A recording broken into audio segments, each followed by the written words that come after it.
You're listening to the DolphinsTalk.com podcast network.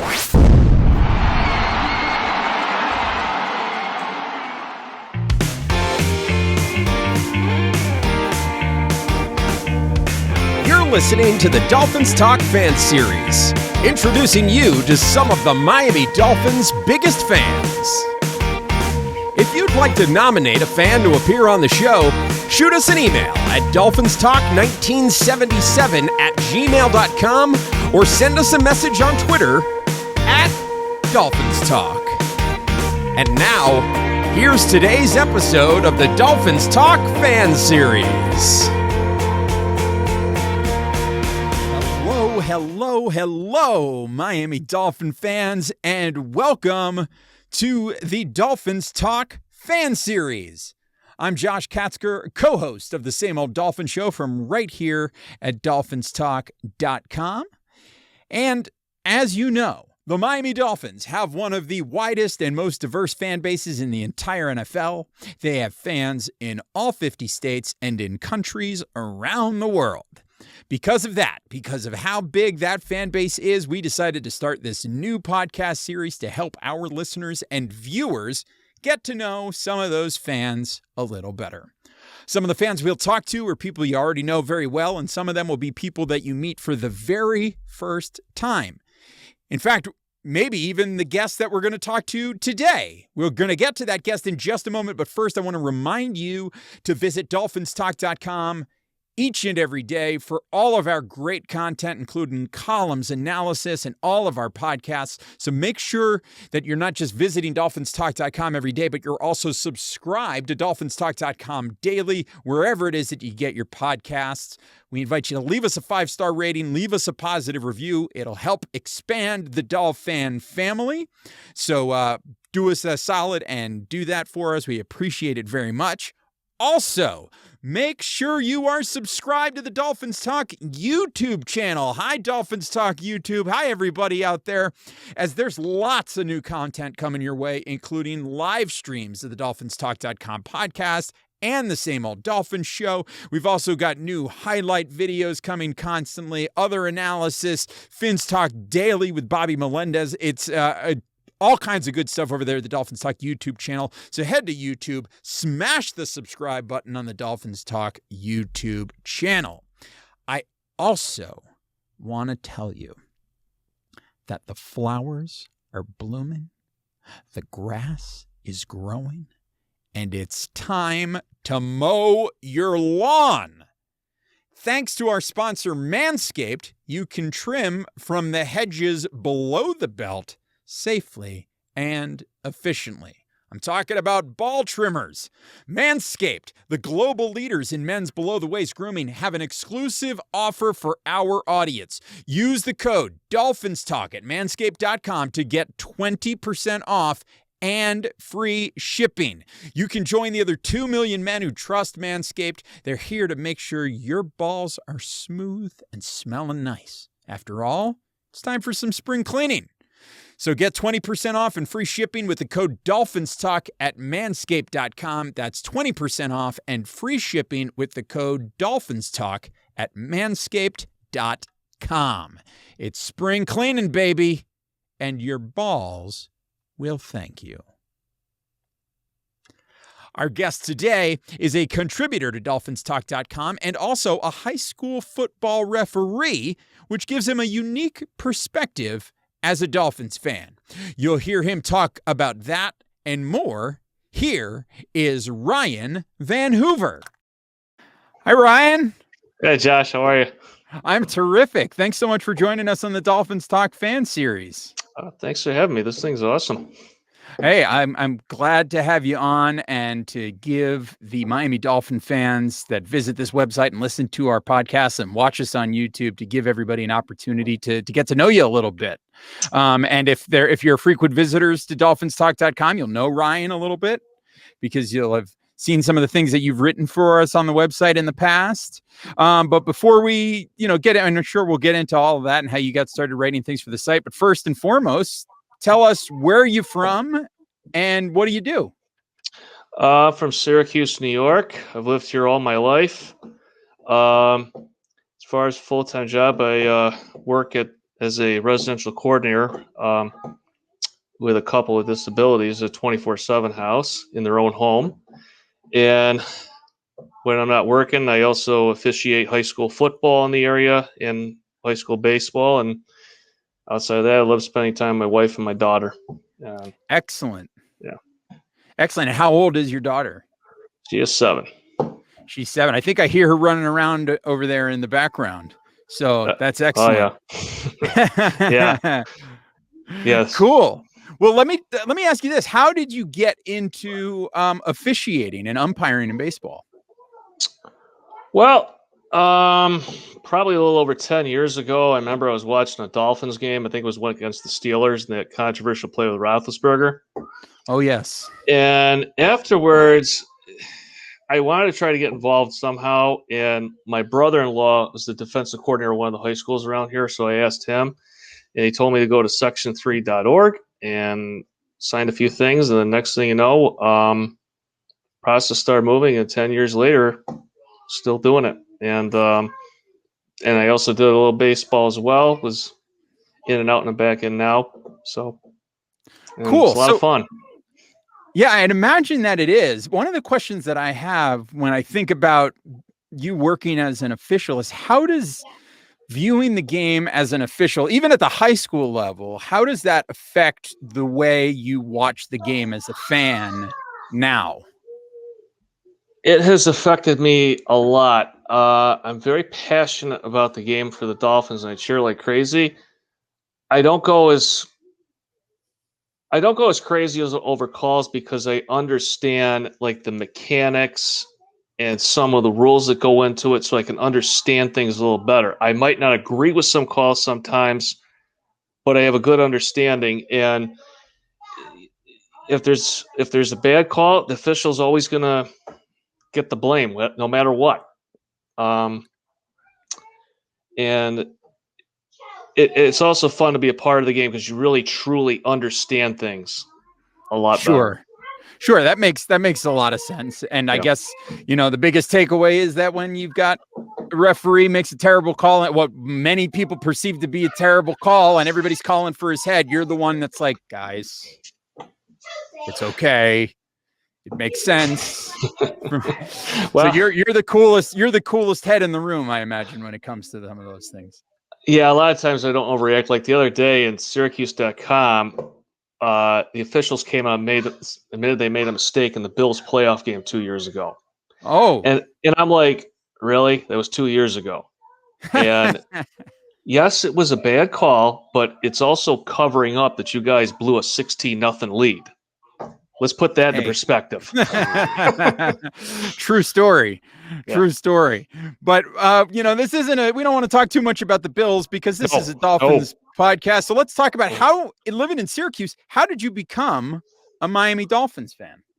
1986, 6 years old. My brother's a Jets fan, and we watched the 51-45 shootout. And I was in awe of Dan Marino. And I just became a Dolphins fan after that, following Marino, and then there was other players I enjoyed watching as well. John Offerdahl, Jeff Cross, Don Shula, of course, is the winningest coach of all time. Sure. And then later on, O.J. McDuffie, and the Marks brothers, can't forget them. Yeah. And it's really something else. And then 4 years later, my brother, my dad, and I, we went to the Meadowlands to see the Jets and the Dolphins play. Excellent. In 1990. That's fantastic. Yeah. That's amazing. So you've seen a lot of different Dolphins players. You've had an opportunity to see the Dolphins live at the Meadowlands, which is one of the stadiums that's closest to you. That stadium. Have you been out to, go ahead. Talk about that experience. That stadium at 10 years old, you go there and you're in awe of the stadium. It's so huge. I just enjoyed going there. It was quite an experience. Yeah, there was something about that original stadium in East Rutherford there in the Meadowlands with as wonderful and like it's a really nice stadium there. MetLife now is a really great stadium, but Yeah, that original Giant Stadium was an incredible, incredible facility. As somebody who's been in both of those buildings, it's really amazing. But so in that time that you saw the Dolphins, do you have a favorite Dolphins player, whether it was somebody who was, from your earliest days as a Dolphins fan, or maybe a current player, or both? Who's your favorite all-time Dolphins? It'd be Dan Marino. It's not even Okay. close. He was my hero growing up, and I think he's the greatest of all time. I don't care if he's won a Super Bowl or not. He was the guy I always envied. And then after he retired, there was other guys I enjoyed watching. Zach Thomas, Tim Bowens was one of my favorites, the defensive tackle. Right now on the team right now, I'm really enjoying this young team and watching them develop and grow. And as far as my favorite right now, I don't know if I have an absolute favorite right now, honestly, because everybody Okay. is so young and That's we're still fair. developing. And the thing about when I was growing up watching, players didn't change every few years. Now you got Sure. free agency and so forth, and there's some players that you see go that you don't want to see go, and it'd be nice to see that continuity stick around. Absolutely. I hear that for sure. Well, what is your favorite all-time Dolphins game or moment? Because you've been a fan now for a little while. So of all of the games that you've seen, what is your absolute favorite game or moment? I would go with. There's a few. I'm gonna nail you down. You got to pick one. The clock play, 94. Ah, yes, the fake Marino, spike. the fake spike play. Oh Absolutely. my. Yeah, because at the time nobody had seen anything like that before. No. And that was something to see. And Marino gets him up. You think they're going to spike it, and then he takes the snap, and the Jets defender doesn't know what's going on and hits Ingram for the touchdown. We beat him. Yeah, you just makes you. It just gives me the goosebumps even thinking about it all these years later. Now, was that trip to Giant Stadium that you took? Is that the only time you've seen the Dolphins live, or have you seen them live more since then? I see them a couple times, a few other times. 3 years later, October 10th, 1993, my dad and I, we went on a bus trip with the Cleveland Browns Backers Club up here in Syracuse. Okay. And so I went with a bunch of Browns fans to watch the Dolphins and the Browns. Huh. It was awesome. We had a great time, and unfortunately, it was the game Marino tore his Achilles tendon. Oh, yeah, and that was something else. I went to a couple preseason games in the Citrus Bowl because my dad was a Citrus Bowl member. Oh, okay. Yeah, well, my great aunt had a house down there. We always go down there around Christmas time. And recently, I went to the Thursday night game against the Bills in Buffalo. My best friend Joe from Orchard Park, he talked me into going. I didn't want to at first, but I was like, all right, I'll go. And that was quite a scene. Yeah, I would encourage. I think every Dolphin fan needs to go watch a game at whatever the stadium is called now. Is Blue Cross, Blue Shield, something or other stadium. It's always Ralph Wilson Stadium to me, but I think every Dolphin fan owes it to themselves to go up there and see a Dolphins-Bills game at one point. Do it exactly one time. Don't need to do it any more than that. Once is enough. No, I think once was enough. Yeah. And I'm not going to say never, but it was an experience. Yeah, I bet. Well, how are you feeling about the Dolphins right now? As the Dolphins finished up the 2020 season, we're ramping up. It's almost draft time. How are you feeling about the Dolphins and their trajectory right now? This is the most excited I've been about the Dolphins in a long, long time, because for the past 2 decades after Marino left, they've been doing some horrible things, bad free agent signing, trading away draft picks. Some of the coaches don't even know what they're doing, particularly the last two, and Adam Gase and Joe Philbin. And And now the owner, Stephen Ross, decided to do something different. He shook things up, and he kept Chris Greer, and he brought in Brian Flores. And I was skeptical about Brian Flores at first because he was a former Patriots assistant. They haven't had the greatest success, but Chris Greer has tore this team apart, and he's making some moves, getting extra draft picks, and they're building a team through the draft, which I really, really like, and it's good to see the young team grow. Because last year, my biggest joy watching as a fan was watching the young players from year 1 to year 2 grow, and I expect that from this second year class to make the jump from last year to the offensive line and so forth. And it's exciting to watch the draft now because we got multiple first round picks for 2 years in a row after going almost 30 years without multiple picks. It's really nice as a fan. Yeah, there have been a long time. There was a long period of time there where the draft was not really that exciting for Dolphin fans, but now it is. It's really exciting this year. And now you've, in addition to watching the Dolphins and being an official for high school here in Central New York, you've also written a little bit for DolphinsTalk.com. So talk a little bit about some of the things that you've written for Dolphins Talk.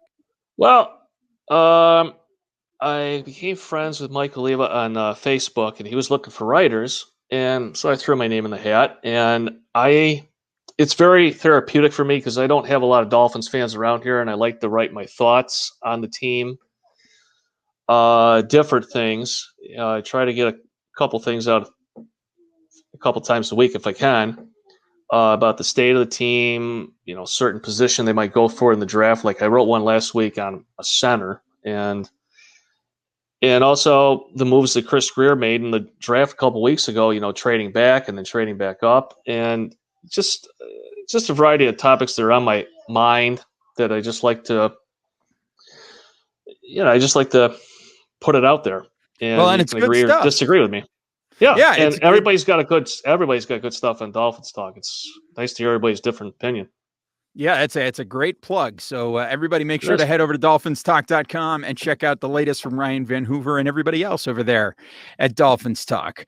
All right, so now is where we start to get a little bit off the rails here, Ryan. So let's get it popping here. When you're not watching the Dolphins, when you're not refereeing football games or behind home plate, you're not hanging out with the family, what do you like to do?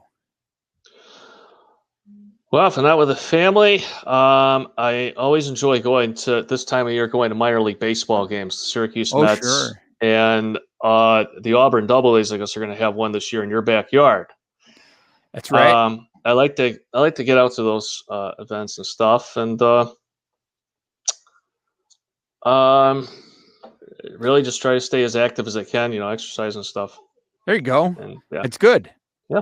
That's excellent. It's good to support the local teams too, especially the minor league teams who have been hit really hard by everything that's going on. So it's great that you're getting out there to support them. That was tough last year, not having minor league baseball. It's fun going to Syracuse. The Mets are our farm team. It's exciting, and go up to Auburn. Falcon Park is beautiful now. Yeah, nice little ballpark over there. I remember growing up going to games with my grandma, and that place was old, but they've renovated it. It is beautiful up there. Yeah, it's a nice place. Well, let's do a recommendation here. If we always ask everybody to sort of close this out, if you had one piece of music, a movie, a non-Dolphins related podcast or TV show that you're watching that you can't get enough of, recommend it to our listeners and to our viewers. What is your one recommendation out there for them? Well, the show I really watch every day is Pardon the Interruption with Tony Corners or Michael Wilbon. I can't get enough of those two. That's a great show. They always have unique perspectives. I always love it when Wilbon goes on his rants about the Bears, the Cubs, or whoever in that area that he roots for. There's a well, as speaking as a Cubs fan, there's a lot to rant about right now.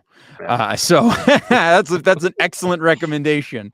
And finally, where can everybody find you if they want to follow you on social media? If they want to learn more about you, where can they find you, on Twitter or wherever? I'm on Facebook and I'm on Twitter. I'm not on Twitter as much, but I'm getting back into it a little bit. And you always follow on Dolphins Talk as well. Whenever And I post something. what's the Twitter handle so everybody can follow you? Twitter I've been in and out of, so I don't really have the handle on that, honestly. It's all right. Well, you do a search for Ryan VanHoover, you'll find him, and you'll be there on Twitter, and you can find him at DolphinsTalk.com as well. So, hey, Ryan, thanks for coming on the show. Josh, thanks for having me. This was a lot of fun. No problem. No problem. Really happy to have you on. We hope you enjoyed. We hope everybody enjoyed learning a little bit more about you as a Dolphin fan. And we'll look forward to your next article at DolphinsTalk.com. All right. Thanks a lot, Josh. You got it, man. You take care. You too.